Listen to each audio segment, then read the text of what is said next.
Hello, this is Pris.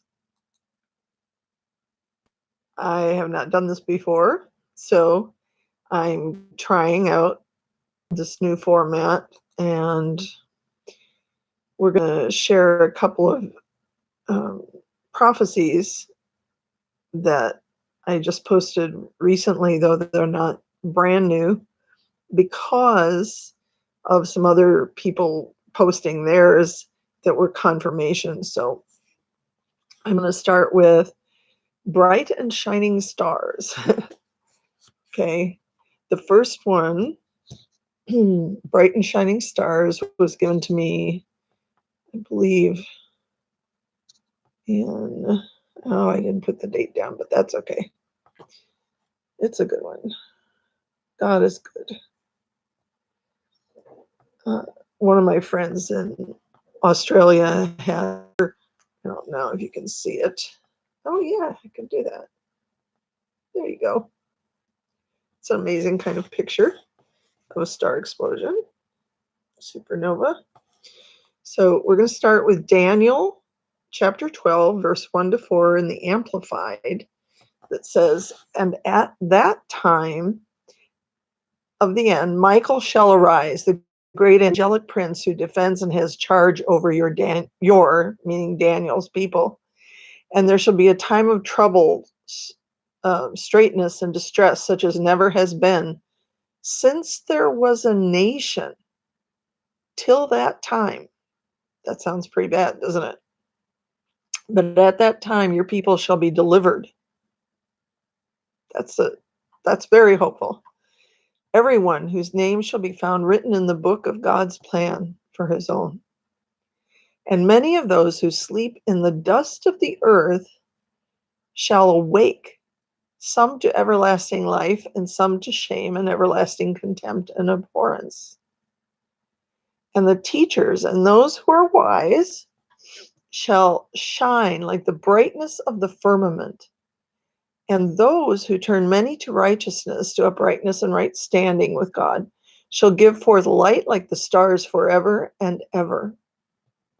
But you, O Daniel, shut up the words and seal the book until the time of the end. Then many shall run to and fro and search anxiously through the book, and knowledge of God's purposes as revealed by his prophets shall be increased and become great." And that is beginning to happen, that people are sharing interpretations from illumination of scripture that God has shown them.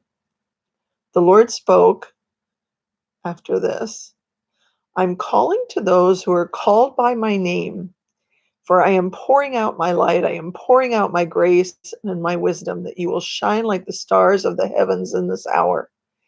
There will be no mistaking whose you are. I am pouring out glory, my sevenfold spirit, so that you'll be filled with more of the fullness of me.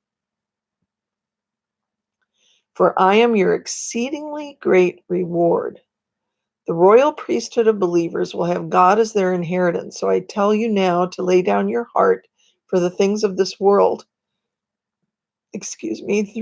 Though many will have all they need, your heart is to be set on things above, not on the things of the earth, for you're just a temporary resident here," he's saying. So Ephesians 3:19 Amplified says, "That you may really come to know practically through experience for yourselves the love of Christ, which far surpasses mere knowledge without experience, that you may be filled through all your being into all the fullness of God, and may have the richest measure of the divine presence, and become a body wholly filled and flooded with God himself." Now, there are those who think that God shouldn't be an experience, but the Lord once gave me a vision in the afternoon when I was laying down, and I saw a sign in color, which I don't very often see visions in color, and it said ZANF, Zanf. And I thought, okay, he's giving me something else to look up again because he does this. And I looked up Zanf, and the only thing that made sense was a band in Europe called Zanf. And Zanf meant, "I am an experience." And everyone needs to experience God for themselves to be able to have relationship with him. Now you can be obedient in coming to the Lord when you've heard the gospel and be touched by him, and by his grace you come, you know. But everyone needs an experience. They need to experience God's pleasure, God's love for them, a word from the Lord. And he said that my sheep hear my voice. I know them and they know me. So we are able to have an experience with God, and he can be tangible for those of us that he's given prophetic discernment. Then maybe some people feel him more than others, but he is an experience that all of us need. Okay, I am the Father of lights, he said. I will fill you and fill you and fill you till you shine forth to all men. I am not slack concerning my promises. I am faithful and true. I am burning with desire for my bride, and there is nothing that can stop me from bringing to her all that she needs in this hour. Do not worry at all about your life, for my grace is sufficient for you. Anything the enemy takes away, anything, can be restored to you if you just ask. Ask and you shall receive. He is the thief and destroyer, but I am the resurrection and the life. I am able to restore all things. I am the creator after all, so nothing is too difficult for me.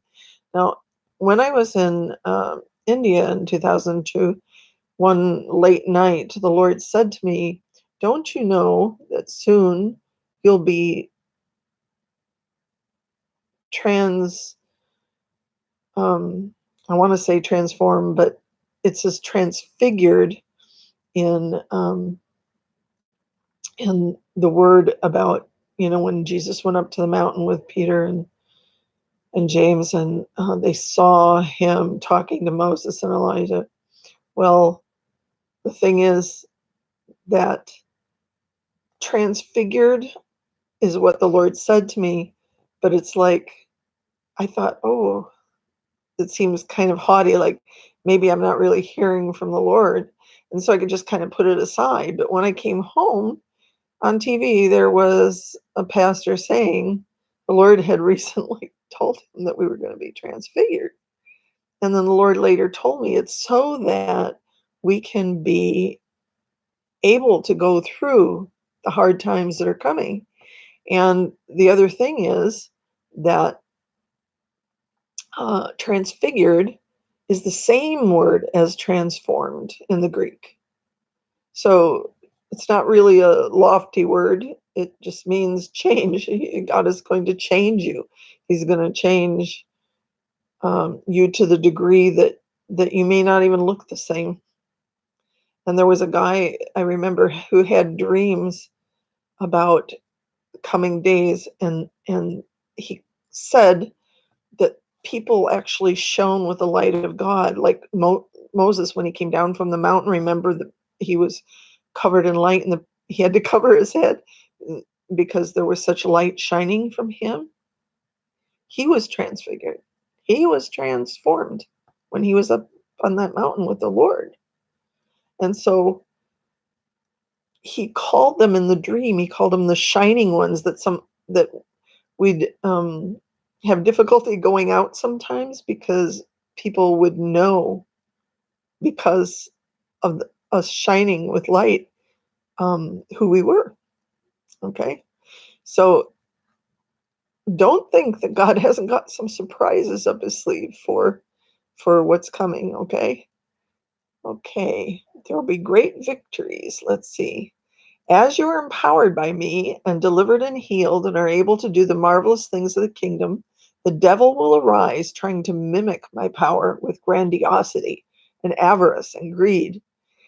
He will seek to make an end to all who worship me. His strategies never change, but I have saved a few surprises myself to deter all the lies that will come against you. There will be much violence as lawlessness is escalating, but there will be great victories as the wave of my love, light, and power overtakes the earth. Now, in Daniel, it talks about a time when God gives a decision in favor of the saints. In Isaiah 60, it talks about a time of darkness and deep darkness, in the earth, but the Lord's light will shine, arise. The Lord will arise upon you and be seen upon you. That's what he's talking about. I am networking ministries together so that you may conspire together in strategies I give you for the coming days. You will work in concert with others doing similar things as you come together.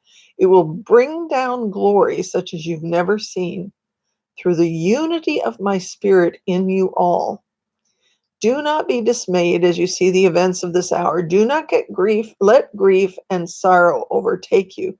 And honestly, it's been very difficult not to when you see what has been going on, especially with the children.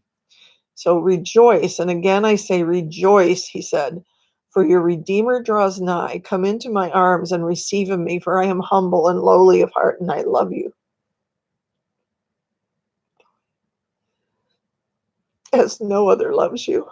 I am your inheritance. Ezekiel 44. But the priests who are Levites and descendants of Zadok and who faithfully carried out the duties of my sanctuary when the Israelites went astray from me are to come near to minister before me. They are to stand before me to offer sacrifices of fat and blood, declares the sovereign Lord. They alone are to enter my sanctuary. They alone are to come near my table to minister before me and perform my service. When they enter into the gates of the inner court, they are to wear linen clothes. They must not wear any woolen garment while ministering at the gates of the inner court and inside the temple. They are to wear linen turbans on their heads and linen undergarments around their waists. They must not wear anything that makes them perspire. When they go into the outer court where the people are, they are to take off the clothes they have been ministering in and are to leave them in the sacred rooms and put on other clothes so they do not consecrate the people by means of their garments.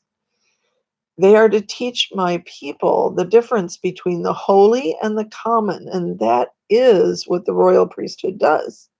We're called prophet, priests, and kings, and we are to teach what is holy and what is not, and show them how to distinguish between the unclean and the clean, he said.